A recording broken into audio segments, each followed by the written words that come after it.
folks, and welcome to your first reading of All American Boys. We are starting off on the title page, and then we will scroll down and we will read Chapter 1. All American Boys by Jason Reynolds and Brendan Keeley.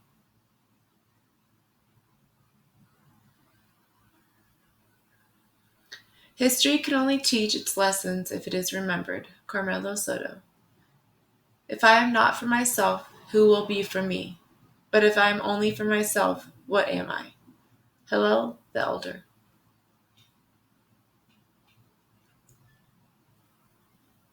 Zoom in more, a little more. A boy, grainy, face down on the pavement. A man above him, fists raining like stones. Howling, lights and sirens, blood on the street. The boy is still moving, and then he is not.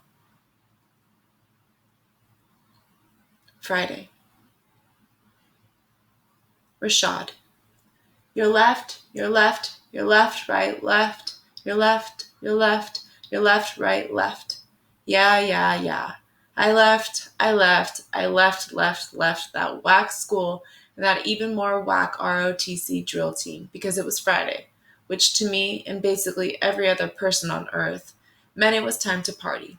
Okay, maybe not everybody on earth. I'm sure there was a monk somewhere on a mountain who might have been thinking of something else, but I wasn't no monk, thank God.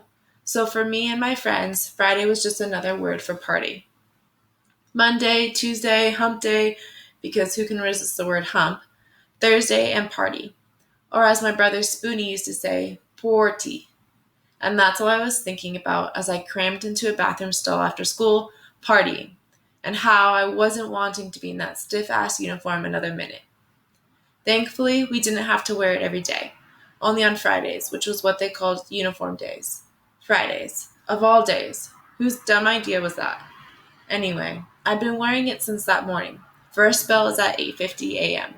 for drill practice, which is pretty much just a whole bunch of yelling and marching, which is always a great experience right before sitting in class with 30 other students and a teacher either on the verge of tears or yelling for some other kid to head down to the principal's office. Fun. Let me make something clear. I didn't need ROTC. I didn't want to be part of no military club. Not like it was terrible or anything. As a matter of fact, it was actually just like any other class, except it was Chief Killebrew, funniest last name ever, teaching us all about life skills and being a good person and stuff like that. Better than math if it wasn't for the drill crap and the uniform. It really would have been just an easy A to offset some of my C's, even though I know my pop was trying to use it as some sort of gateway into the military. Not gonna happen. I didn't need ROTC, but I did it, and I did it good, because my dad was pretty much making me. He's one of those dudes who feels like there's no better opportunity for a black boy in this country than to join the army.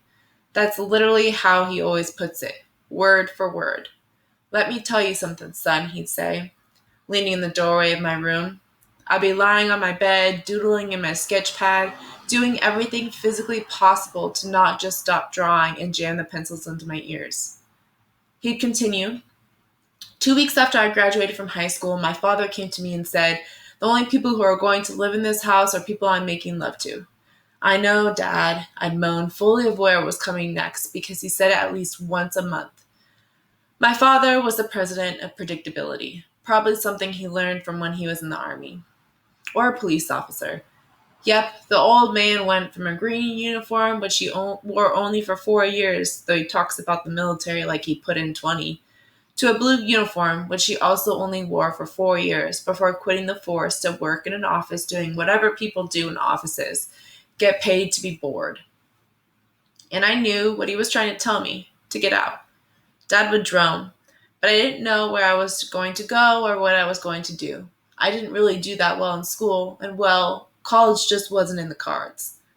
And so you joined the army, and it saved your life. I finished the story for him, trying to water down my voice, take some sting out of it. Don't be smart, he'd say, pointing at me with a finger of fury. I never managed to take enough bite out of my tone. And trust me, I knew not to push it too far. I was just so tired of hearing the same thing over and over again. I'm not trying to be smart, I'd reply, calming him down. I'm just saying. Just saying what? You don't need discipline? You don't need to travel the world?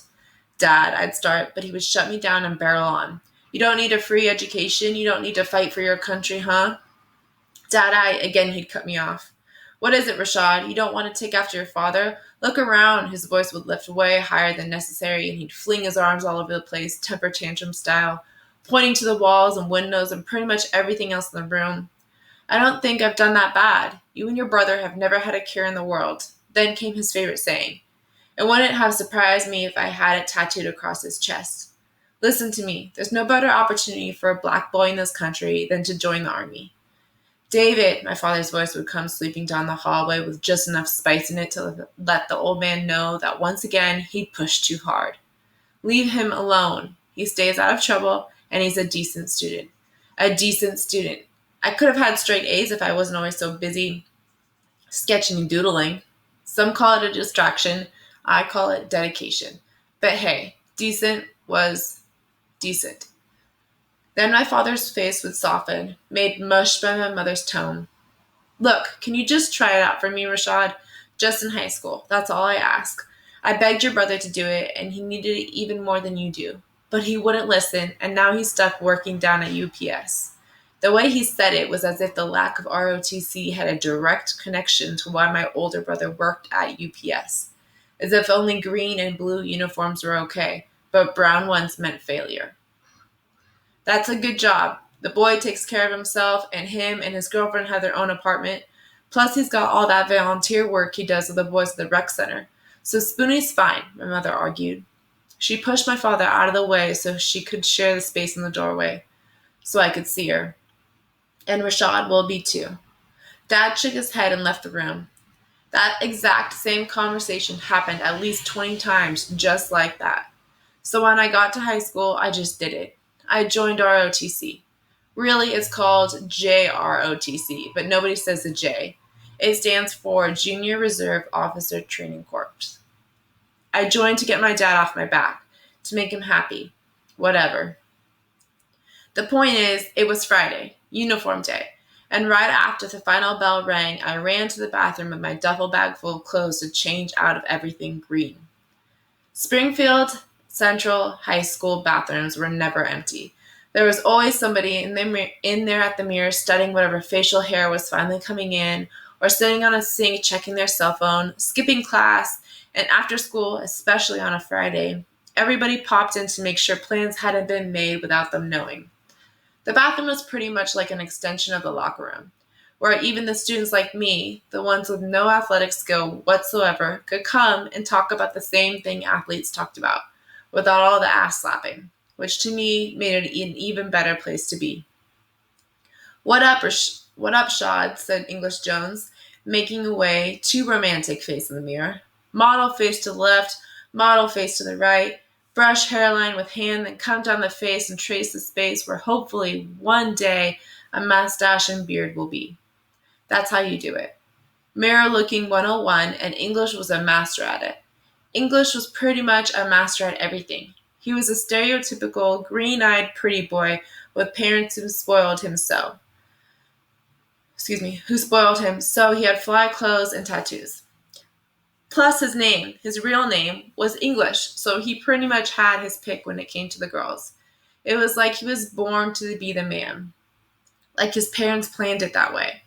But unstereotypically, he wasn't cocky about it like you would think, which of course made the ladies and the teachers and the principal and the parents and even the basketball coach even more crazy about him. That's right, English was also on the basketball team, the captain, the best player, because why the hell wouldn't he be? What's good, E? I asked him, giving the chin-up nod while pushing my way into a stall. English and I had been close since we were kids. Even though he was a year older than me, we were 2 pieces of a 3-piece meal. Shannon Pushcart was the third wing, and the fries. The extra salty add-on was Carlos Green. Carlos and Shannon were also in the bathroom, both leaning into the urinals but looking back at me, which, by the way, is a weird thing to do. Don't ever look at someone when you're taking a piss. Doesn't matter how well you know a person, it gets weird. You partying tonight at Jill's, soldier boy? Carlos asked, clowning me about the ROTC thing. Of course I'm going. What about you? Or you got basketball practice? I asked from inside the stall. Then I quickly followed with, oh, that's right, you ain't make the team. Again. Oh, Shannon gasped the joke up like he always did whenever it wasn't about him. A urinal flushed, and I knew it was him who flushed it because Shannon was the only person who ever flushed the urinals. I swear that's never going to get old, Shannon said, laughter in his voice. I unbuttoned my jacket, a polyester Christmas tree covered in ornaments, and threw it over the stall door. Whatever, Carlos said. Yeah, whatever, I shot back. Don't y'all ever get tired of cracking the same jokes on each other every day? English's voice cut in. Don't you ever get tired of stroking your own face in the mirror, English? Carlos slapped back. Shannon spit laughed. Got him. Shut up, Shan, English snapped. And anyway, it's called stimulating the follicles. But y'all wouldn't know nothing about that. But seriously, it ain't working, from Shannon. Yeah, maybe your follicles just ain't that into you. Carlos came right behind him. But by this point, I was doubled over in the stall laughing. But your girlfriend is, English said with impeccable timing. A snuff shot, straight to the gut. Oh, of course, from Shannon again. I don't even have no girlfriend, Carlos said, but that didn't matter. Cracking a joke about somebody's girlfriend, real or imaginary, is just a great comeback. At all times. It's just classic, like your mother jokes. Carlos sucked his teeth, then shook the joke off like a champ and continued. That's why we gotta get to this party, so I can see what these ladies looking like. I'm with you on that one, English. I'm with you on that one, English agreed. Smartest thing you've said all day. Off went the greenish blue short-sleeved button-up shirt, which I also flung across the top of the door. Exactly, that's what I'm talking about, Shannon said, way too eager. See what these ladies looking like. He mimicked Carlos, the slightest bit of sarcasm still in his voice. If I picked up on it, I knew Carlos did too. I can't tell you what they'll be looking like, but I can tell you who they won't be looking at. You, Carlos razzed, still on get back from Shannon being slick and for laughing at my basketball crack. It hadn't been at least 3 minutes since I made that joke, and he was still holding on to it. So petty. Shut up, Los. Everybody in here know I got more game than you. In every way, Shannon replied, totally serious. I kicked my foot up onto the toilet to untie my patent leather shoes. Just so you know, patent leather shoes should only be for men who are getting married. Nothing about patent leather says war. I kicked my foot up onto the toilet. Argue about all this at the party. Just make sure y'all are there. It's supposed to be live, English said, the sound of his footsteps moving toward the door. He and Shannon didn't have mandatory basketball practice like usual, but we're still going to the gym to shoot around because, well, that's what they did every day. For those guys, especially English, basketball was life. English knocked on my stall twice. Look for me when you get there, dude. Bet. Later shots from Shannon. Shad, hit me when you're on your way over, Carlos asked. Carlos called as the door closed behind him. Carlos grew up right down the street from me and, like English, was a senior and therefore could drive, and therefore, again, was always my ride to the party. We smoked and blew jokes all the time because he tried out for the basketball team every single year and got cut every single year because he just wasn't very good. But if you asked him, he was the nicest dude to ever touch a ball. What he actually was good at, though, was art, which is why he and I got along. He wasn't into drawing or painting, at least not in the traditional sense. He was into graffiti, a writer. His tag was lost, and they were all over the school and our neighborhood, and even the east side. Whenever we were heading to a party, for him, it was just another opportunity to speed around the city in his clunker, the back seat covered in paint markers and spray cans, while he pointed out some of his masterpieces. Really, they were more like our masterpieces, because I was the one who gave him some of the concepts for where and how to write his tag. For instance, on the side of the neighborhood bank, I told him he should bomb it in money green block letters. And on the door of the homeless shelter, I suggested gold regal letters. And on the backboard of a basketball hoop at the West Side Court, I suggested he write it in gang script. I never had the heart to do any actual tagging. I mentioned how my father was right? Plus, Carlos was a pro at it. He knew how to control the nozzle and minimize the drip to get clean tags, like perfect. I never really told him just because that wasn't something we did, but I loved them, all of them. When I walked out of that stall a few minutes later, I was a different person. It was like the reverse of Clark Kent, running into the phone booth and becoming Superman, and instead it was like Superman running into the booth and becoming a hopefully much cooler Clark Kent. Even though I guess Superman might have been more comfortable in the cape and tight-ass red underwear than an ROTC uniform, but not me. No cape, and for the record, no tight-ass red underwear. I stepped out as a regular Rashad Butler. T-shirt, sneakers that I had to perform a quick spit clean on, and jeans that I pulled up, then sagged down just low enough to complete the look. My brother had given me this sweet leather jacket that he had outgrown, so I threw that on, and bam, I was ready for whatever Friday had in store for me. Hopefully, a little rub-a-dub on Tiffany Watts, the baddest girl in the 11th grade. At least to me. Carlos always said she looked like a cartoon character, like he could ever get her. A cartoon character? Really? Please. A cartoon character from my dreams. But before I could get to Jill's and get all up on Tiffany, I had a few stops to make. It was still early and I had a couple bucks so I could get me some chips and a pack of gum to kill the chip breath. Can't get girls with a dragon in your mouth. But other than that, I was flat broke, and it was never cool to party without cash, just because you always had to have something for the pizza spot, Mother's Pizza, which everyone went to either after the party was over or when the party got shut down early, which happened most of the time. Plus, you had to have money to chip in for whoever's gas tank was going to be getting you to and from the party, like for instance, Carlos. So I caught a bus over to the west side to pick up my snacks and meet Spoonie at UPS, just a few blocks from home so he could spot me a 20. The bus took forever, like it always did on Fridays, forever. So at 4th Street, I got off and walked the last few blocks towards Jerry's Corner Mart. The day darkening around me, crazy how early it gets dark in the fall. Jerry's was pretty much the everything store. They sold it all. Incense, bomber jackets, beanies, snacks, beer, umbrellas, and whatever else you needed. It was named after some dude named Jerry, even though nobody named Jerry ever worked there. Jerry was probably some rich old white dude chilling on the east side, doing his thing with some young supermodel with fake everything on a mattress made of real money. Lotto ticket money. Cheap 40-ounce money. Bootleg DVD money. My money. I pushed the door to Jerry's open. It chimed like it always did, and the guy behind the counter looked up like he always did, then stepped out from behind the counter like he always did. "What's up, man?" I said. He nodded suspiciously, like he always did.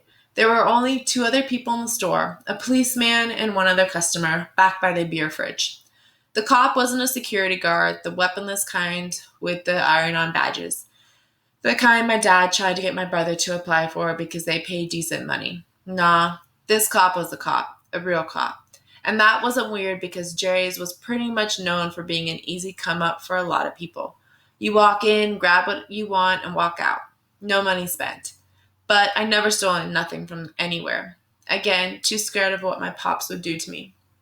Knowing him, he'd probably send me right to military school or some kind of boot camp, like scared straight. He'd probably say something to my mother about how my problem is that I need more push-ups in my life. Luckily, I'm just not the stealing type. But I know a lot of people who are, and was no better playground for a thief than Jerry's. I guess, though, after a string of hits, Jerry, whoever he is, finally decided to keep a cop on deck. I bopped down the magazine aisle toward the back of the store where the chips were, right by the drinks. Grab your chips and turn around and hit the fridge for a soda or a beer. Boom. I looked at the chip selection. Like I said, Jerry's had everything. All the stank breath flavors, barbecue, sour cream and onion, salt and vinegar, cheddar ranch, flaming hot, and I tried to figure out which would be the one that could be easily beaten by a stick of gum. But plain wasn't an option. Seriously, who eats plain chips?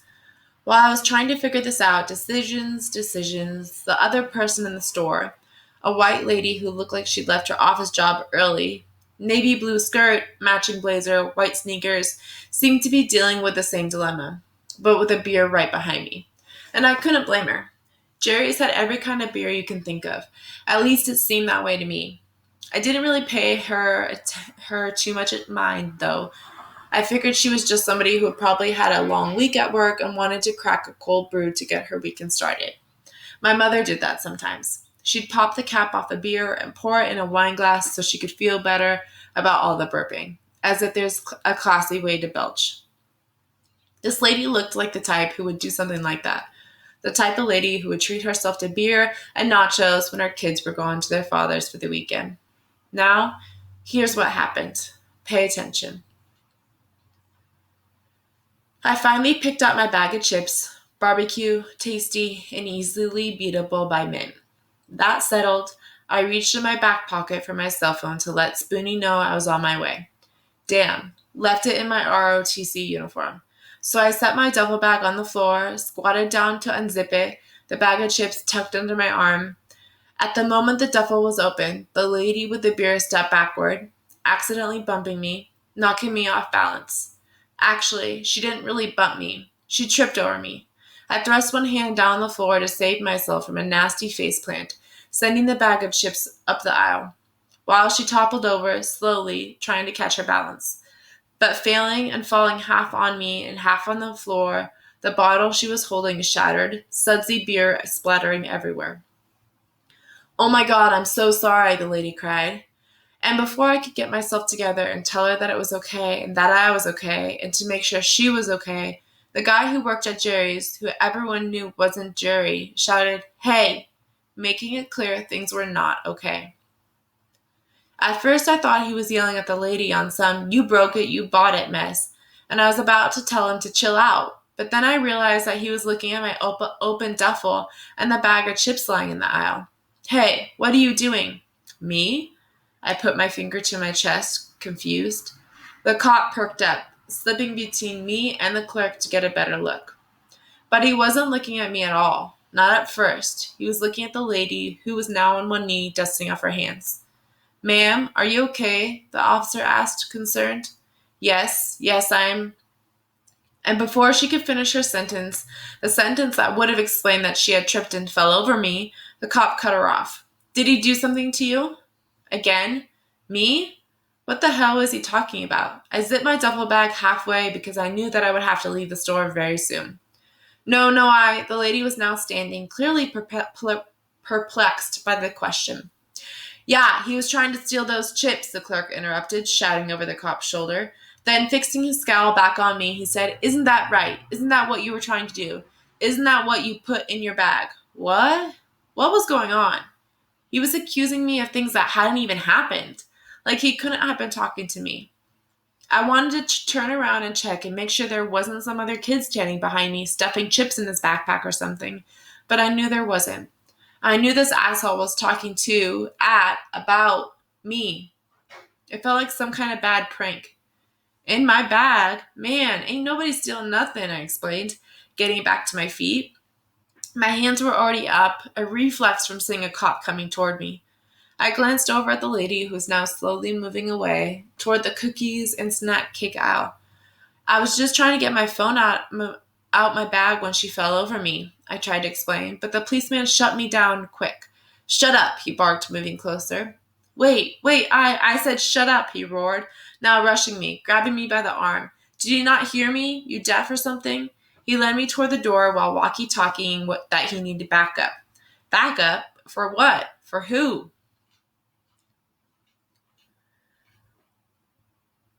"No, you don't understand," I pleaded, unsure of what was happening. "I have money right here." With my free hand, I reached in my pocket to grab the dollar I had designated to pay for those stupid chips. But before I could even get my fingers on the money, the cop had knotted up in a submission hold. My arms twisted behind me, pain searing up to my shoulders. He shoved me through the door and slammed me to the ground, face first. Hurt so bad the pain was a color. White. A crunching sound in my ears as bones in my nose cracked. After he slapped the cuffs on me, the metal cutting into my wrists, he yanked at my shirt and pants, searching me. I let out a wail, a sound that came from somewhere deep inside, one I had never made before, coming from a feeling I had never felt before. My initial reaction to the terrible pain was to move. not to try to escape or resist, but just move. It's like when you stub your toe. The first thing you do is throw yourself on the bed or jump around. It was that same reflex. I just need to move to hopefully calm the pain.